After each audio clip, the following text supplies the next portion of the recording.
Selamat datang di kisah penuh warna tentang Ji-hoon, seorang artis Korea yang memilih meninggalkan gemerlap dunia hiburan demi menemukan cinta sejati di sebuah desa kecil di Jawa Barat. Bagaimana pertemuan tak terduga dengan Ayu, wanita cantik yang sederhana, mengubah hidup mereka berdua? Akankah cinta mereka mampu melewati perbedaan dunia dan waktu? Tulis di komentar ya, dari kota mana kamu menonton cerita ini. Jangan lupa subscribe, agar kamu tidak ketinggalan kisah-kisah romantis menarik lainnya. Yuk, kita mulai perjalanan cinta yang penuh kejutan ini. Langit Seoul memerah ketika matahari mulai tenggelam di balik gedung pencakar langit. Di sebuah penthouse mewah, Kim Ji-hoon duduk termenung menatap jendela kaca besar yang memantulkan bayangan dirinya. Ruang itu senyap, hanya suara pendingin ruangan yang terdengar lirih, seperti mewakili kehampaan di dalam hatinya. Sebagai aktor ternama, hidup Ji-hoon terlihat sempurna. Ia dihormati, dicintai penggemar, dan wajahnya terpampang di hampir setiap billboard kota. Namun di balik sorot kamera, senyum yang sering ia lemparkan hanyalah bagian dari peran. Ji-hoon lelah. Ia merasa asing di tengah dunia yang selalu menuntutnya menjadi sosok lain. Malam itu, Ji-hoon membuka pesan lama dari sahabatnya, Han Kyung, yang kini tinggal di Indonesia. Sudah lebih dari 2 tahun mereka tak bertemu. Dalam pesan itu, Han Kyung pernah menawarkan tempat peristirahatan di sebuah desa pegunungan di Jawa Barat. Tempat di mana waktu berjalan lebih lambat, dan kehidupan terasa lebih nyata. Tanpa pikir panjang, Ji-hoon memesan tiket penerbangan dengan nama samaran. Ia ingin menghilang sejenak, jauh dari jadwal syuting, konferensi pers, dan lampu sorot. Ia ingin bernapas. 3 hari kemudian, Ji-hoon mendarat di Jakarta. Ia melanjutkan perjalanan dengan mobil menuju Ciwangi, sebuah desa kecil yang tersembunyi di balik pegunungan, tempat Han Kyung membuka resort bernama Mata Langit. Jalanan berkelok, udara semakin sejuk, dan Ji-hoon mulai merasakan sesuatu yang sudah lama ia rindukan, ketenangan. Sesampainya di resort, Ji-hoon disambut Han Kyung dengan pelukan hangat dan tawa lepas. Mereka duduk di teras kayu, ditemani kopi hitam dan suara jangkrik. "Tempat ini akan menyembuhkanmu," kata Han Kyung sambil memandang lembah hijau di kejauhan. Esok paginya, Ji-hoon berjalan menyusuri jalan setapak menuju warung kecil yang direkomendasikan Han Kyung. Warung itu berdiri di tepi sawah, dengan meja kayu dan atap dari anyaman bambu. Aroma kopi dan gorengan menyambutnya. Dan di sanalah ia melihatnya. Seorang perempuan muda dengan wajah bersih dan rambut hitam yang diikat sederhana. Ia sedang menyapu lantai, tak menyadari kehadiran Ji-hoon. Namanya Ayu Larasati. Ji-hoon tak bisa menjelaskan mengapa ia terpaku, tapi ada sesuatu dalam gerakan tenangnya yang menarik hati. Ayu menoleh dan menatap Ji-hoon. Tatapannya datar, sopan, tanpa rasa kagum atau panik seperti yang biasa Ji-hoon temui. Seolah ia hanyalah pria asing biasa, bukan aktor yang wajahnya dikenal di seluruh Asia. Dan untuk pertama kalinya dalam waktu yang lama, Ji-hoon merasa nyata. Warung kecil itu bernama Waroeng Nyi Iteung. Berdiri tenang di antara hijaunya sawah, dengan aroma kayu basah dan kopi hitam yang baru diseduh. Ji-hoon duduk di bangku paling ujung, dekat jendela terbuka yang menghadap ke hamparan padi. Ia mencuri pandang ke arah perempuan tadi. Hatinya aneh, seperti ada yang menggelitik pelan. Ayu berjalan ke arahnya dengan langkah ringan. Ia membawa segelas kopi dan sepiring singkong goreng yang masih mengepul. Tanpa senyum basa-basi, ia meletakkannya di meja. "Ini pesanan, Mas," katanya singkat. Nada bicaranya lembut tapi tegas. Mata Ji-hoon menatap wajahnya sejenak. Cantik, tapi bukan cantik ala selebriti. Ada ketenangan di rautnya, seperti tanah yang sudah lama bersahabat dengan hujan. "Terima kasih," jawab Ji-hoon dalam bahasa Indonesia yang patah-patah. Ayu hanya mengangguk, lalu kembali ke dapur. Ji-hoon masih menatap punggungnya. Ia tersenyum kecil, merasa lucu karena tidak tahu apa yang sedang terjadi dalam dirinya. Hari-hari berikutnya, Ji-hoon kembali ke warung itu. Setiap pagi, ia selalu memesan hal yang sama, hanya untuk bisa melihat Ayu lagi. Kadang mereka bertukar kata, kadang hanya diam sambil menikmati kopi. Ayu tak pernah bertanya siapa dia. Tak peduli dari mana datangnya. Dan Ji-hoon tak ingin merusak itu. Suatu sore, hujan turun deras. Ji-hoon berteduh di warung, dan Ayu memberinya selimut tipis dari rak kayu. Mereka duduk berdampingan di sudut ruangan, mendengarkan suara hujan yang menari di atas genteng. "Apa yang Mas cari di desa ini?" tanya Ayu tiba-tiba, tanpa menoleh. Ji-hoon terdiam sejenak. Ia tahu ia tidak bisa jujur sepenuhnya. Tapi ia juga tak ingin berbohong. "Ketenangan," jawabnya. "Aku hanya ingin diam sejenak dari hidupku yang terlalu ramai." Ayu mengangguk pelan. Tak ada komentar. Hanya keheningan yang nyaman. Lalu ia berdiri, mengambil 2 cangkir teh jahe hangat dan duduk kembali. "Kalau di sini, semua berjalan pelan," katanya. "Tapi kadang itu justru membuat kita benar-benar merasa hidup." Malam itu, Ji-hoon pulang ke resort dengan perasaan yang sulit dijelaskan. Bukan karena teh jahe, bukan karena hujan. Tapi karena kata-kata Ayu masih bergema di dalam dadanya. Dan sejak saat itu, nama Ayu Larasati mulai tertulis pelan-pelan di hatinya. Bukan sebagai pelayan warung, bukan sebagai gadis desa, tapi sebagai seseorang yang mengajarkannya arti diam, dan mengapa diam itu bisa terasa begitu indah. Pagi di Ciwangi selalu dimulai dengan kabut yang menggantung rendah di antara pepohonan. Udara dingin menyusup perlahan ke dalam kamar-kamar resort, memeluk tubuh dengan cara yang lembut. Tapi pagi itu, Ji-hoon bangun lebih awal dari biasanya. Ada semacam kerinduan yang mendorongnya turun dari ranjang, lalu melangkah menuju Waroeng Nyi Iteung. Ia tidak tahu sejak kapan rutinitas barunya terbentuk.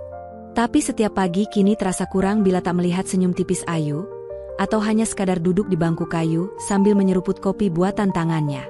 Ketika sampai, warung itu masih sepi. Ayu sedang menata bunga-bunga kecil di vas kaca yang retak di bagian bibirnya.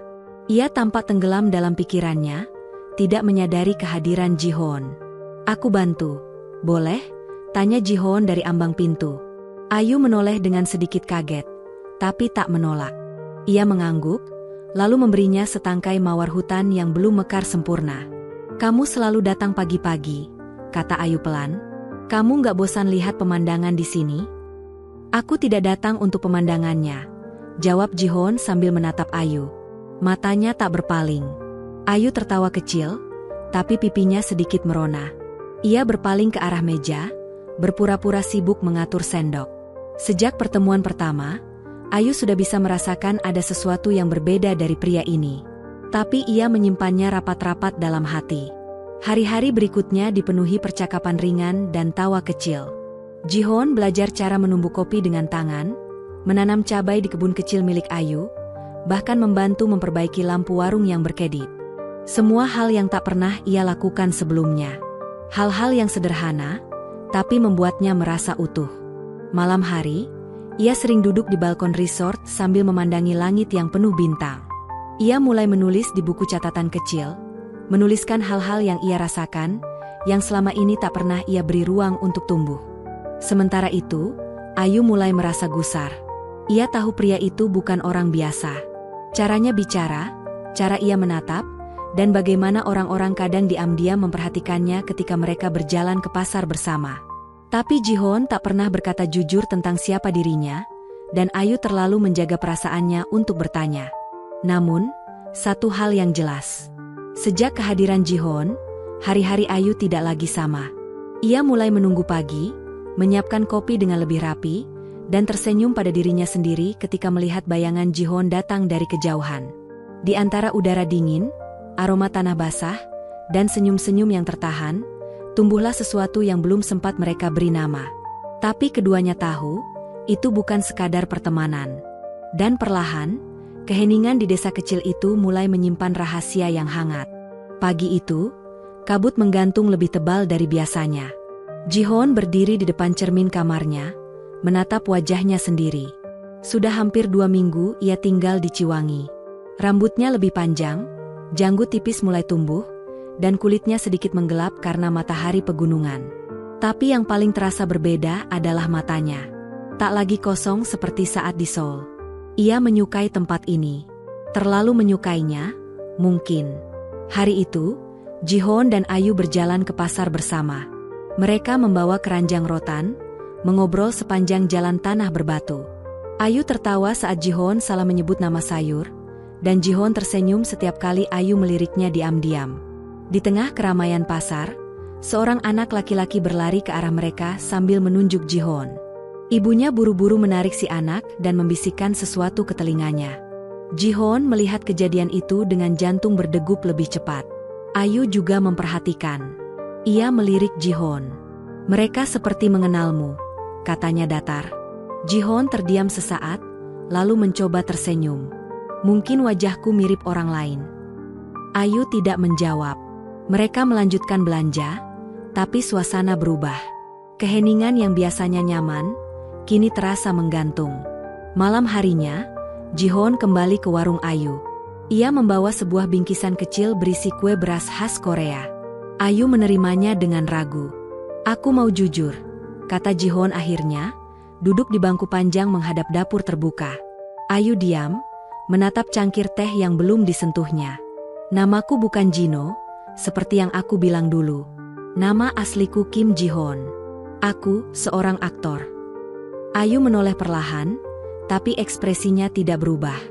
"Jadi semua orang di kota mengenalmu?" tanyanya. "Cukup banyak," jawab Ji-hoon. "Itu sebabnya aku kesini. Aku ingin hidup sebentar sebagai orang biasa." Ayu menarik napas dalam. Ia tidak terlihat marah, tapi juga tidak lega. Ia hanya menatap Ji-hoon dengan mata yang sulit ditebak. "Aku tidak suka kebohongan, Ji-hoon," katanya pelan. "Aku tahu. Tapi aku takut kalau aku jujur, kamu akan bersikap berbeda." Ayu berdiri, membereskan cangkir-cangkir kosong. Tangannya gemetar sedikit.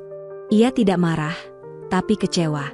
Bukan karena Ji-hoon terkenal, tapi karena ia menyembunyikan bagian penting dari dirinya. Sebelum Ji-hoon pergi, Ayu menatapnya untuk terakhir kali malam itu. "Aku butuh waktu," katanya singkat. Ji-hoon mengangguk. Dan malam itu, untuk pertama kalinya sejak kedatangannya, ia pulang dengan langkah berat. Hari-hari berlalu lebih pelan dari biasanya. Warung Ayu tetap buka setiap pagi, tapi bangku favorit di pojok jendela kini selalu kosong. Ayu tak lagi menyiapkan kopi hitam tanpa gula seperti biasa. Tak ada suara tawa dari pria Korea yang selalu datang dengan cerita kecil tentang daun jatuh, burung di dahan, atau kabut pagi yang katanya seperti lukisan hidup. Di resort, Ji-hoon menghabiskan waktu lebih banyak di kamarnya. Ia menulis, membaca, dan terkadang hanya duduk memandangi perbukitan yang tak lagi terasa menenangkan. Setiap pagi ia berjalan ke arah warung, tapi berhenti beberapa langkah sebelum sampai. Ia tak ingin memaksa. Ia tahu Ayu butuh waktu. Tapi waktu terasa lebih berat saat diisi dengan penyesalan. Di desa, gosip mulai beredar. Beberapa warga mulai menyadari siapa Ji-hoon sebenarnya. Foto-fotonya muncul diam-diam di ponsel anak-anak muda. Tapi Ayu tetap diam. Ia tak menyangkal, tak membenarkan. Hanya kembali ke rutinitasnya seolah tak pernah terjadi apa-apa. Sampai suatu sore, hujan turun deras seperti waktu itu. Ayu sedang menutup jendela warung ketika melihat sosok Ji-hoon berdiri di seberang jalan, basah kuyup, tanpa payung. Mereka saling menatap dari jauh. Tak ada kata, hanya pandangan yang menggantung di antara butiran hujan. Ayu membuka pintu warung. Perlahan, Ji-hoon menyeberang. Langkahnya pelan, seperti menimbang setiap detik yang telah lewat. "Masuklah," kata Ayu lirih. Mereka duduk di bangku yang sama. Ji-hoon masih diam, menunggu Ayu bicara. Tapi Ayu hanya menatap meja, mengusap permukaannya dengan jari telunjuk. "Kamu tahu," katanya akhirnya, "aku bukan takut karena kamu artis. Tapi karena aku mulai terbiasa sama kamu." Ji-hoon menoleh, tapi tak memotong. "Aku mulai menantikan pagi. Menantikan tawa-tawamu. Dan waktu kamu bilang kamu bukan siapa yang kukira, aku merasa bodoh karena mulai menyimpan rasa pada bayangan." "Ayu," suara Ji-hoon nyaris berbisik. "Tapi sekarang aku sadar," lanjut Ayu, suaranya sedikit bergetar. "Yang duduk di sini bersamaku, yang bantu tanam cabai, yang belajar bikin kopi, itu tetap kamu. Bukan bayangan." Ji-hoon menunduk. Tangannya perlahan bergerak, menyentuh jari Ayu yang masih mengusap meja. "Aku nggak janji bisa terus tinggal di sini," katanya pelan. "Tapi aku janji, aku nggak akan pergi dari rasa ini." Di luar, hujan mulai reda. Tapi di dalam warung kecil itu, Dua hati yang sempat berjarak perlahan mendekat kembali. Tanpa drama, tanpa janji-janji besar. Hanya kejujuran dan kerinduan yang akhirnya menemukan tempat untuk pulang. Musim hujan masih menyelimuti Ciwangi. Langit sering muram, tapi tidak hati Jihon. Sejak percakapan sore itu, Ayu dan Jihon kembali berbagi pagi bersama. Tidak seperti sebelumnya. Kini ada kehangatan yang tak lagi disembunyikan, meski keduanya masih menapaki hubungan itu dengan hati-hati. Ayu tidak banyak bicara soal perasaannya. Tapi dari cara ia menyiapkan kopi, atau dari tatapannya yang tertahan ketika Jihon tersenyum, rasa itu mulai tumbuh dan tampak meski tanpa kata. Jihon, di sisi lain, tak ingin terburu-buru. Ia belajar bahwa cinta tak selalu harus diumbar dengan janji, tapi dengan hadir, setiap hari. Mereka berjalan ke sawah bersama, memetik daun singkong, tertawa saat kaki Jihon terperosok lumpur. Di dapur warung, mereka mencoba membuat kue cucur bersama. Gagal, tentu saja. Tapi Jihon justru menyukai itu, kekacauan kecil yang terasa lebih nyata daripada kesempurnaan hidupnya di layar kaca. Suatu malam, Jihon mengajak Ayu melihat bintang dari bukit di belakang resort. Langit begitu jernih. Ratusan bintang bertabur seperti pasir perak. Mereka duduk berdampingan, hanya ditemani suara jangkrik dan desir angin lembut. Aku belum pernah merasa seperti ini sebelumnya, kata Jihon perlahan. Ayu menoleh. Seperti apa? Tenang, tapi juga takut kehilangan.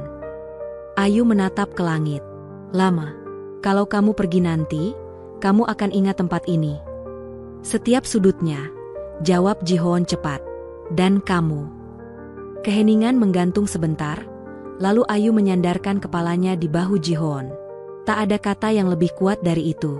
Hanya isyarat sederhana yang terasa lebih dalam dari kalimat manapun. Namun jauh di hati mereka berdua, ada bayangan yang belum terucap. Waktu. Kenyataan. Dunia yang berbeda. Ayu tahu, cinta tak selalu cukup untuk menahan seseorang tetap tinggal. Dan Jihon tahu, setiap detik bersama Ayu bisa jadi semakin membuatnya sulit untuk kembali ke kehidupan lamanya. Tapi malam itu, mereka memilih diam. Menikmati detik-detik tanpa bayangan masa depan. Karena kadang, mencintai dalam diam jauh lebih utuh daripada mencintai dalam rencana. Hari itu langit mendung, tapi tak hujan. Warung Nyi Iteung ramai oleh anak-anak sekolah yang pulang dan mampir membeli gorengan. Ayu melayani mereka dengan senyum ringan, namun matanya sesekali melirik ke arah jalan kecil di depan warung. Jihon belum datang pagi itu. Tidak seperti biasanya. Sementara itu, di resort, Jihon sedang duduk terpaku menatap layar ponselnya. Satu pesan yang masuk dari manajernya membuat dadanya sesak. Kita dapat tawaran serial besar. Syuting mulai bulan depan. Kamu harus kembali minggu depan untuk reading. Tangannya gemetar. Ia tahu cepat atau lambat panggilan itu akan datang. Tapi rasanya tetap berat. Sangat berat. Karena untuk pertama kalinya dalam hidup, ia ingin menolak karirnya demi keheningan yang baru ia temukan di Ciwangi. Namun diam bukan jawaban. Ia berjalan menuju warung sore itu, dengan langkah berat dan pikiran yang kacau. Ayu menyambutnya dengan senyum hangat. Tak tahu bahwa di balik senyum Jihon ada konflik yang tak ia mampu sembunyikan terlalu lama. Mas telat hari ini, kata Ayu sambil menuangkan teh. Jihon mengangguk. Maaf, ada telepon dari Seoul. Ayu berhenti menuang. Tangannya kaku. Berarti kamu akan kembali? Tanyanya, pelan tapi jelas. Jihon menghela napas panjang. Mungkin. Tawaran besar dan penting untuk karierku. Ayu mengangguk pelan. Ia duduk tanpa berkata apa-apa. Matanya tak menatap Jihon, hanya ke meja yang bersih dan sepi. Keheningan kembali hadir di antara mereka. Tapi kali ini, bukan keheningan yang hangat. Ini adalah jeda yang tak ingin diucapkan sebagai akhir. Aku belum tahu harus bagaimana, lanjut Jihon. Aku cuma tahu, pergi dari sini, rasanya seperti meninggalkan bagian dari diriku sendiri. Ayu menatapnya sekarang. Lama. Kamu harus pergi, Jihon. Dunia kamu di sana. Aku nggak bisa menyuruhmu tinggal hanya karena aku ingin. Suara Ayu nyaris bergetar, tapi ia menahannya. Matanya jernih, meski hatinya mulai terasa kosong. Jihon ingin meraih tangannya, ingin berkata bahwa ia akan memilih Ayu. Tapi ia juga tahu, cinta yang baik bukan soal memilih satu dan meninggalkan yang lain. Tapi soal jujur pada kenyataan. Hari itu mereka berpisah lebih cepat. Tak ada pelukan, tak ada janji. Hanya hati yang menggenggam erat, mencoba kuat. Di kamarnya malam itu, Ji-hoon menulis lagi di buku kecilnya. Ia menulis nama Ayu Larasati berkali-kali, seolah takut suatu hari ingatannya akan mengkhianati rasa yang kini terus tumbuh di dadanya. Sementara di warung yang sudah gelap, Ayu duduk sendirian, menatap cangkir kosong di hadapannya. Dan untuk pertama kalinya sejak Ji-hoon datang, ia merasa sendiri. Pagi itu terasa lebih sunyi. Angin gunung yang biasanya menyapa lembut kini berembus lebih dingin. Ji-hoon berdiri di balkon kamarnya dengan secangkir kopi hitam di tangan. Di meja, koper kecil sudah tertutup rapat. Tiket kembali ke Seoul ada di saku jaketnya. Hari ini adalah hari terakhirnya di Ciwangi. Sejak percakapan mereka di warung, Ayu tak lagi menghubungi. Tak juga muncul di warung saat Ji-hoon lewat. Seolah Ayu memberi ruang agar perpisahan ini tidak semakin menyakitkan. Tapi justru ruang itulah yang membuat Ji-hoon merasa hampa. Ia melangkah menuju warung 1 jam sebelum keberangkatannya. Tidak membawa apa-apa, hanya ingin melihat wajah Ayu untuk terakhir kali sebelum meninggalkan tempat yang telah mengubah hatinya. Namun saat tiba, warung itu kosong. Tertutup. Daun pintu diganjal kayu. Di jendela, ada secari kertas yang tertempel dengan isolasi bening. Warung tutup hari ini. Maaf ya. Hanya itu. Tak ada pesan tersembunyi, tak ada alasan. Tapi bagi Ji-hoon, tulisan tangan Ayu yang sederhana itu sudah cukup untuk menyayat dalam-dalam. Ia menunduk, menyentuh permukaan kayu yang pernah ia duduki berkali-kali. Suara tawa Ayu seakan masih terpantul di antara dinding warung kecil itu. Ia berdiri lama. Menunggu. Mungkin berharap Ayu muncul dari jalan setapak seperti dulu. Tapi yang datang hanya angin dan dedaunan kering yang beterbangan. Akhirnya Ji-hoon berbalik dan melangkah menuju mobil yang sudah menunggunya. Ia tak membawa banyak barang, tapi meninggalkan lebih dari yang bisa ia jelaskan. Namun saat mobil mulai menuruni jalan desa, seorang anak kecil tiba-tiba berlari menghampiri, membawa sesuatu di tangannya. "Mas, ini dari Kak Ayu." Ji-hoon membuka jendela. Anak itu menyodorkan amplop kecil berwarna coklat, bertuliskan satu kalimat dengan huruf halus. "Untuk kamu yang sempat membuatku percaya cinta itu nyata." Dengan tangan sedikit gemetar, Ji-hoon membuka amplop itu. Di dalamnya hanya ada satu foto. Potret mereka berdua, duduk di depan warung, tertawa. Ayu diam-diam mengambilnya entah kapan. Di balik foto itu tertulis satu kalimat kecil dengan tulisan tangan Ayu. "Kalau kamu kembali, aku akan ada di sini." Mata Ji-hoon memanas. Ia mengepalkan foto itu erat, lalu menatap keluar jendela. Pemandangan Ciwangi perlahan menjauh, tapi hatinya tak bergerak. Ia meninggalkan tempat itu, tapi separuh dirinya tertinggal bersama perempuan yang telah mengubah seluruh hidupnya. Mobil terus melaju menuju bandara. Tapi di dalam Ji-hoon, ada sesuatu yang belum selesai. Sesuatu yang tak bisa dipadamkan begitu saja. Karena rasa yang tumbuh di Ciwangi, tak pernah benar-benar pergi. Di tengah rutinitas yang kembali pada di Seoul, Ji-hoon merasa ada yang hilang. Ciwangi, warung kecil, dan Ayu selalu muncul dalam mimpinya. Ia sering duduk di balkon apartemennya, menatap kota besar yang tak pernah tidur, tapi hatinya sepi. Suatu sore, di antara tumpukan surat dan dokumen, ia menemukan sebuah amplop coklat yang sudah agak lusuh. Nama pengirim tertulis dengan huruf rapi, Ayu Larasati. Tangan Ji-hoon bergetar saat membuka surat itu. Tulisan tangan Ayu mengalir lembut, seperti aliran sungai yang menenangkan. "Ji-hoon, aku tahu kita hidup di dua dunia yang berbeda. Tapi aku percaya, rasa yang pernah tumbuh di Ciwangi tidak akan hilang begitu saja. Aku juga masih menunggu, di tempat yang sama, dengan harapan yang sama. Semoga suatu hari kita bertemu lagi, tanpa harus sembunyi atau takut. Aku percaya pada kita." Ji-hoon mengulang membaca kalimat itu berkali-kali. Ia tersenyum kecil, tapi matanya berkaca-kaca. Surat itu bukan hanya pesan, tapi janji yang membuatnya yakin. Meski jarak memisahkan, hati mereka tetap terikat. Ia menatap foto mereka berdua yang selalu diletakkannya di meja kerja. Senyum Ayu menguatkan setiap langkahnya. Meskipun jalan mereka tidak mudah,